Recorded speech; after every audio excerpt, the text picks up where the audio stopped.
Hey, what's going on, everybody? Welcome into my next team preview video. This morning I am doing the Pittsburgh Steelers. Just in case we have any first-time listeners, a really quick rundown what you can expect. I'm going to go over my feelings on Coach Tomlin. I'll be pretty short. He doesn't really have much to pick apart in his resume. Then I'm going to go through the team's remaining cap space. Guys that have been on the team over these last couple of years are entering a contract year. Take a look at their offense, their defense, my overall feelings on this team as a whole. Now, when I am going over the offense, I do kind of give it a fantasy football perspective. Guys I'm trying to target, maybe avoid, stuff like that. So let's just go ahead and get this thing rolling, because if you've been watching my videos, this is video number 24 right now in the preview series. We're almost getting to all 32 teams, so you know how this thing works by now. But yeah, let's go ahead and dive into it. It's Coach Tomlin. Like I said, this is probably going to be pretty short. What's there to pick apart about his resume? The guy hasn't had a losing season in his whole coaching career for the Pittsburgh Steelers. That started, back in the mid-2000s? That's insane to think about. Now, obviously, he's been at 500. He's been 8-8. That happened, 2 years ago when they lost Big Ben and they had to depend on guys like Mason Rudolph and Duck Hodges at the back end of that season. So either way, that was a great showing of his coaching ability, because he still kept the whole team afloat despite losing their star quarterback at that time.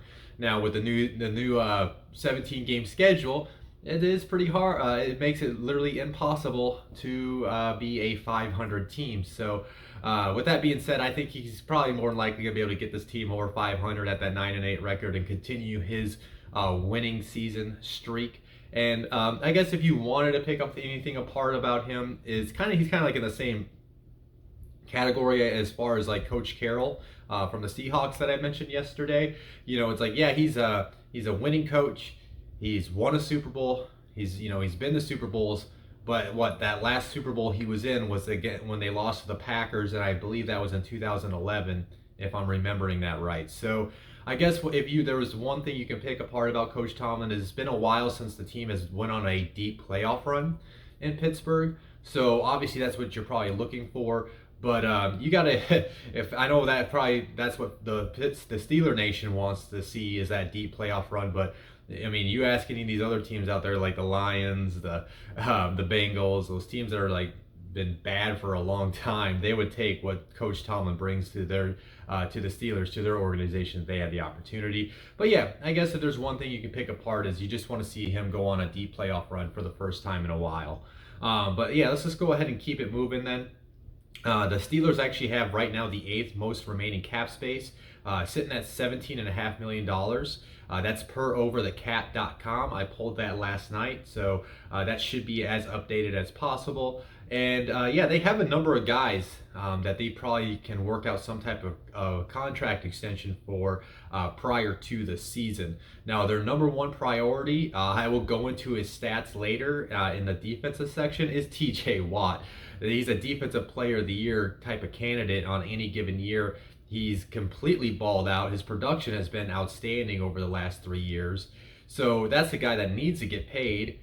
You cannot let him get into free agency next year. Now, I would assume they would franchise tag him and try to work something out. But I mean, when you're sitting at $17.5 million in cap space, not only you can give him the pay raise this year, and you don't have to backload the contract so much. So he's a guy I expect them to work out something in the coming weeks, if not in the coming days, because I believe they actually helped create some of this cap space with that Joe Schobert trade, if I heard that right. Now, Ben Roethlisberger is set to be a free agent, but that's because of how they worked out his contract this past offseason. But it does sound like this is like the last final run for Big Ben, and I think I believe the plan is whatever happens this year, he'll probably retire at the end of the season. So it'll be interesting to see how that whole situation plays out for Pittsburgh going forward at the quarterback position. Now, Joe Hayden is their best cornerback on the team right now. Now, he is up there in age, but it did come out, I believe, about a week ago that he does want a contract extension. He wants to finish his career in Pittsburgh. And I think with him being up there in age, I think they could maybe work out a team-friendly type of extension that would benefit both sides, not screw the team over cap-wise for the future, and it keeps Joe on the team for what? Give him like a short 2 to 3 year extension as team-friendly as possible. So TJ Watt and Joe Hayden are the guys I think they can work out something for. Eric Ebron, no, I don't think that's going to happen for him. They just drafted Pat Freiermuth in the draft, and it just doesn't seem like they would be giving him any type of extension. If they wanted to keep him in the future plans, they can probably figure out that situation at the end of the season. Terrell Edmonds, their former first-round pick, who is a highly questionable first-round pick. They declined his fifth-year option. So that means more than likely they're not going to give him a contract extension. So it seems like they will be moving on from Edmonds by the end of the year, unless they both sides can work something out after the season. Maybe he can step up his play this year and make a strong case, but they got to pay TJ Watt. They're going to have to pay Mika Fitzpatrick down the road. Assuming Devin Bush is fully healthy this year and his contract comes up in a couple years, that's why they're probably not going to invest any money into Terrell Edmonds. And then Chukwuma Okafor, he's a solid tackle, left tackle, but I don't think he's a guy you need to like be desperate to give a contract extension this year. I'd see how he plays this year. Maybe if he's up to par where you would be comfortable being the left tackle of your future, maybe you can work out something then. If not, I think you can maybe look at other options on the market at that time, or potentially look in the next draft class when that time comes. But yeah, I'm going to go ahead and keep it moving into the offensive preview. Now, these projected starters are per Roy Countryman, my man. You can follow Roy at Preacher Boy Roy on Twitter.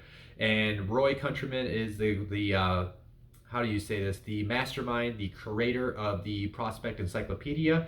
He was the one that came up with everything that came up into that idea of his project. I do appreciate Roy for including me for his project the last 2 years.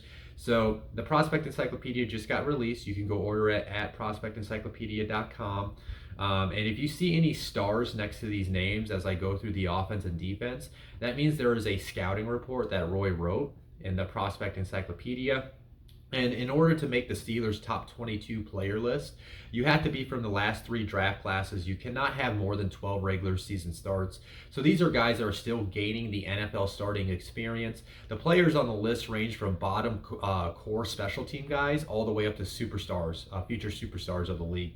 It's a really great product. I highly recommend you guys go checking it out. And it's a great thing to read and get caught up prior to the season. Now, I'm probably going to make a note of this again when I get to the defensive section. Now, keep in mind, these projected starters on any of my videos, we submitted these back in July. They got updated by the editor by August 1st.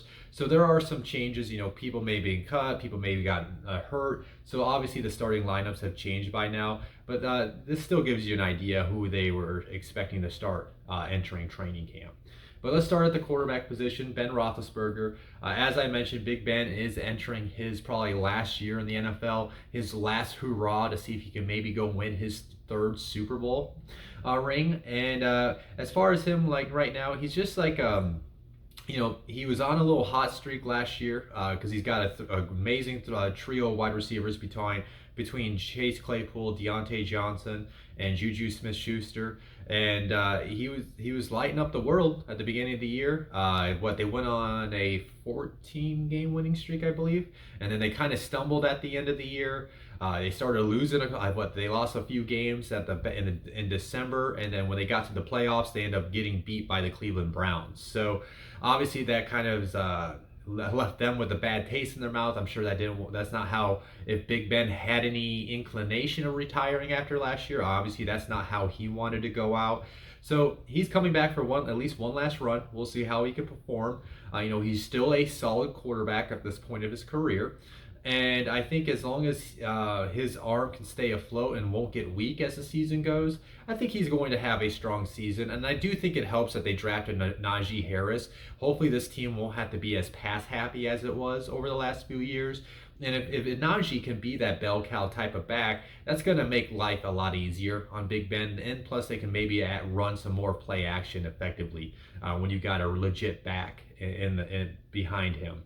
Now, taking a look at Big Ben, since 2018. He's actually got the second longest active streak right now of having at least one passing touchdown in a game. So he's got 15 games in a row of getting at least one touchdown. And a few other stats on him that pulled up in my stat collection this summer. He's tied for the fifth most game-winning drives. He's tied for the fifth most comebacks, and he's got the seventh most passing yards per game. Now, how I view Big Ben in fantasy, not really trying to draft him, to be quite honest. I think there's tons of other options that offer higher upside than Big Ben. On any given, we've seen it. Big Ben on any given moment could get hurt and miss games, as he has in the back end of his career. So that thing has me concerned. But I will say this: I like his passing attack with the wide receivers I mentioned. So I think he's a suitable streaming quarterback when the matchup's right for him. And I always say this: I think if you maybe wanted, because I don't think he's going to be going high in drafts. So say you took a Justin Fields, a Trey Lance. Guys that maybe might not get that week one start. It might be like the month of September they're on the bench and then they get the start in October. I could see myself maybe rolling with Big Ben in the month of September and then hoping one of the young guys end up getting the start. And then at that point, I'd switch from Big Ben to the young guy. So I do think he's a suitable guy, especially maybe in daily fantasy leagues when the matchup's right. They're going against a weak secondary. And again, he's got 15 games in a row with one passing touchdown. So he somewhat has a floor to him, but obviously he doesn't have that rushing ability that you would like out of your quarterbacks nowadays in fantasy football. Now, I'm going to keep it moving to Naji Harris, the running back situation in Pittsburgh. He's the guy. I mean, I know they got they brought in Kalen Ballage. I know they got Anthony McFarland Jr., Benny Snell Jr. behind him, but no, it's Naji Harris. This kid is going to be a stud. He's got the receiving ability. He's got great vision, great burst. I think he has the capabilities of being a bell cow back. Hearing him speak in interviews, I think he's got a level head on his shoulders. And I think he has what it takes to be a good pro player in this league. So I think he's going to have a very strong season for Pittsburgh. Now, I do have my concerns with their offensive line, just like most people do. So I wonder if he's not going to have that many holes opening up for him. But with that being said, he's a guy I would not mind getting in the second round of the draft. I have heard people keep him going up in the first round just because of the volume of touches he's going to get, which I do understand. I've preached this quite a bit. Volume is king. But I just wonder if how much are they going to depend on the run? Because again, they have a number of wide receivers. They've always kind of, over the last few years, they have been more pass happy in this offense. But I still think he would be worth like a second round pick. If you can team him up with another running back, because then that way he gives you the upside of a rookie that's going to get a volume amount of touches, but you're not really depending on him being your RB1. I would not want Naji Harris as my RB1 on my fantasy team, because if he doesn't work out as a rookie, say maybe he does have a slow start to his career. I mean, we've seen it happen before with plenty of running backs having a rough year one and then blow up in year two. So yeah, that's my biggest concern. Is I'd rather have him as my RB2, but he's got the upside of being an RB1 with the Steelers team. But yeah, I expect a big year out of him. I think this guy is a stud. I think he's going to be a star too, just because of his personality. But I'm gonna go ahead and keep it moving to the wide receiver position. Now, this is the one that's really tricky, is trying to figure out which wide receiver you want to own in fantasy out of these guys. Starting with Chase Clayfool, I think that guy's an absolute stud. He blew up on the scene last year. He could take an end around for a touchdown. He could take a deep shot and turn it into a 50-yard play. And he's got this swagger about him that you just love out of wide receivers. He's not too cocky or anything like that, but he has very high confidence in himself, which you like to see at that position. And I think he's got a higher ceiling than I originally projected when he was coming out of college after what he flashed last year. And I think the debate honestly comes down to who you want out of him between Chase and Deontay. I mean, Juju is still there. Now, let's give Juju his props. He's been a good pro, but he's kind of fallen off over the last couple years. A little stat on Juju, he does have the ninth most receptions since 2018 at 250. Now, the one thing you can maybe bet on if you are going to draft Juju Smith-Schuster to your team is he didn't get the money on the open market he wanted to. That's why he signed that 1-year deal to come back to Pittsburgh. So he wants to get a big payday. So he needs to perform this year. So if Juju does perform in a contract year, you might get yourself a sleeper, but I think I'm staying away from Juju. I think I see inconsistencies, but Juju to me is a guy you can draft on your bench, and then if he ends up having that big year, so he could go get paid after this season, you may get yourself a steal. But he's not a guy I'm trying to draft as my like wide receiver 2 or 3 anymore, in my opinion. Now Deonte Johnson, I do believe is probably the guy you want to own, and you guys, if you watched my year 3 video, which was my first video on this channel, go back and watch that if you haven't. Deontay Johnson is entering year 3. So he was already getting a bunch of targets last year. I think he's going to be more efficient with those targets and turn them into more production. So to me, he's a wide receiver 2 or 3 right now on your roster. That can be a PPR machine because he's going to get those short to intermediate routes from Big Ben.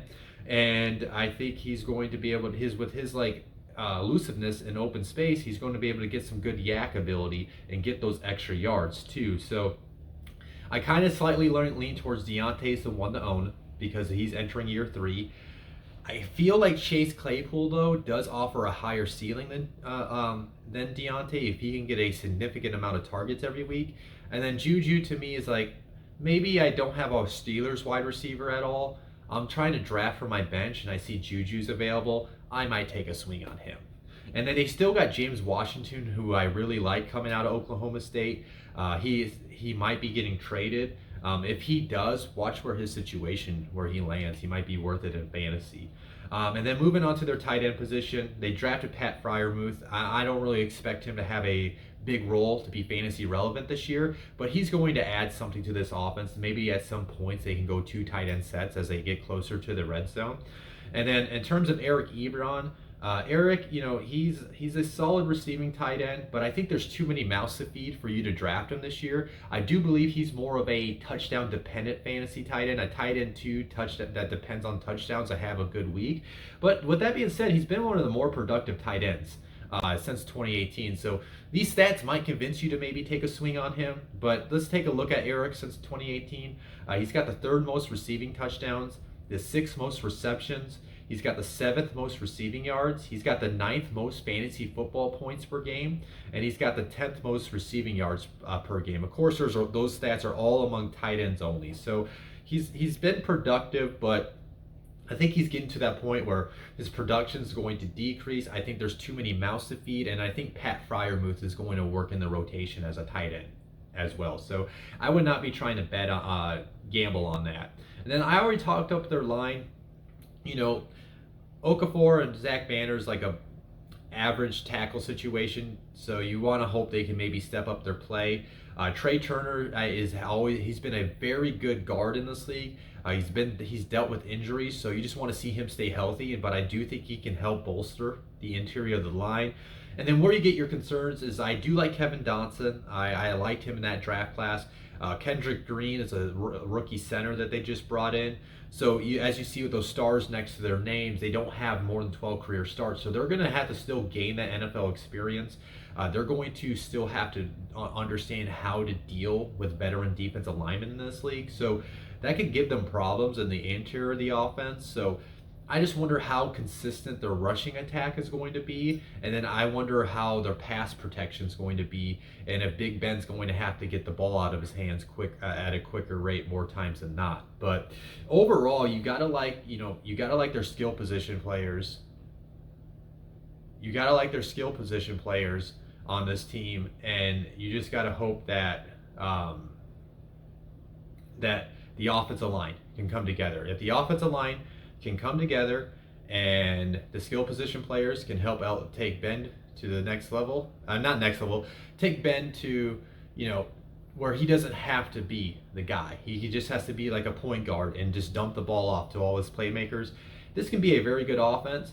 I mean, it depends on, it's more of a top 15 offense. I think they can reach a top 10 offense if the offensive line does indeed come together. Now I'm going to keep it moving to the defensive preview. Again, these are the projected starters per Roy Countryman from the Prospect Encyclopedia. Do give Roy a follow at preacherboyroy.com. Now, no, not preacherboyroy.com. I was thinking the Prospect Encyclopedia on Twitter. That's where you can give him a follow. Now, really one quick thing before I dive into this defense I want to point out is that he has Robert Spillane projected as a starter. Remember what I said? These were submitted back in July. The editor by August 1st tried to make sure everything was up to date with everything on this book prior to coming out. And then at the end of last week, they traded for Joe Schobert from the Jaguars. So Joe Schobert will be the starting inside linebacker. Or maybe I should have just made that change anyways, but I don't know. I was just trying to stay consistent with what I've been doing in the videos. But yeah, let's just go ahead and dive into this. They have one of the best defensive fronts now with the addition of not Robert Spillane, with the Joe Schobert. I believe they have one of the better defensive front sevens in the league that are going to be very stout against the run.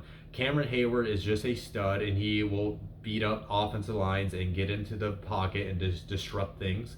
Tyson Alua will take up space and make life easy on Cameron Hayward. Stephon Tua is actually pretty underrated himself.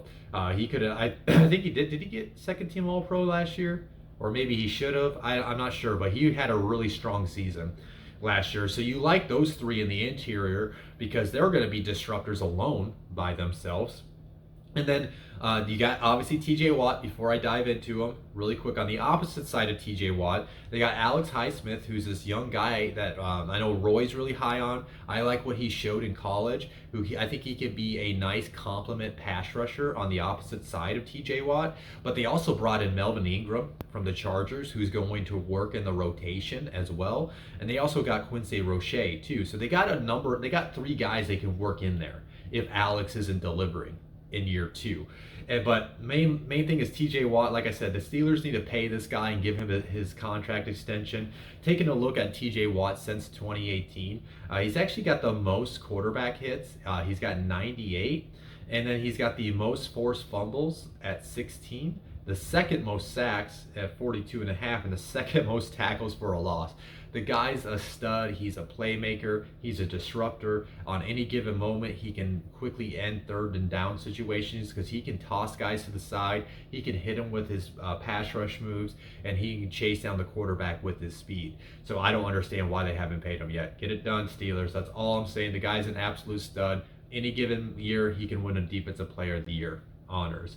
Now, obviously, we'll have to see how Devin Bush plays this year. He's coming off his torn ACL, but as long as he's back to being the player that he showed as a rookie, and then they bring in Joe Schobert, that's a very strong linebacker tandem. And then when you got guys like Cameron Hayward, Tyson Alua, and Stephon Tua eating up the middle of the defense, and then the offensive line also has to pay attention to TJ Watt, well, Devin Bush has got sideline to sideline speed to fly over the field. Joe Schobert's got some underrated pass coverage ability as well. So those two complement each other, and they're going to be able to take advantage of that defensive front, and they're going to be able to make plays. So this is a very strong defensive front seven. And then when you talk about their defensive front seven, you go back to a very strong. The secondary is strong because of two players. Joe Hayden, who has tied for the third most pass deflections since 2018 at 41. Mika Fitzpatrick is a freaking ball hawk. He's got the fourth most interceptions since 2018. He's got 11 over the past 3 years. So they got two playmakers in the back end. Terrell Edmonds, I don't want to say shitting on him. Well, I've been trying to keep my swear words out of him, but I was kind of crapping on him earlier, but he's still a solid, strong safety. He'll come up and make tackles. Yeah, he'll do his job. him and Mika, is obviously the better one by a wide margin, but they can complement each other. And then Cameron Sutton's a solid cornerback, and then we'll have to see if James Pierre can step up his play. I was actually just reading the Prospect Encyclopedia report on him by Roy because I didn't know much about James Pierre, and it sounds like Roy thinks he can potentially work his way into being a solid starter and slide Cam Sutton in the inside. There's a little spoiler alert. I kind of gave part of Roy's scouting report out on James Pierre right there. So it's a really solid secondary, and when you got guys like you do up the defensive front, the secondary doesn't have to be perfect, but it doesn't matter when you got Joe Hayden back there who is a sticky in his own coverage ability, and then Mika who can fly all over the field and make a turnover on any given moment. And not only just make a turnover, the guy has a knack for creating those turnovers and turning them at least into great field position for the offense, if not a touchdown for the defense. But overall, it's a top 10 defense. If the other cornerbacks outside of Joe Hayden can step up their play, it could be a top 5 defense. I just wonder if that part of the defense is going to be the leaky hole where really good quarterbacks are going to pick apart that side of the defense. So, but with that being said, it's going to be really hard to do that anyway. So it's makings of a top 5 unit. I expect them to be the strongest the point of this Pittsburgh Steelers team. I mean, the offense can be really good, but it's going to be their defense that carries them throughout the season.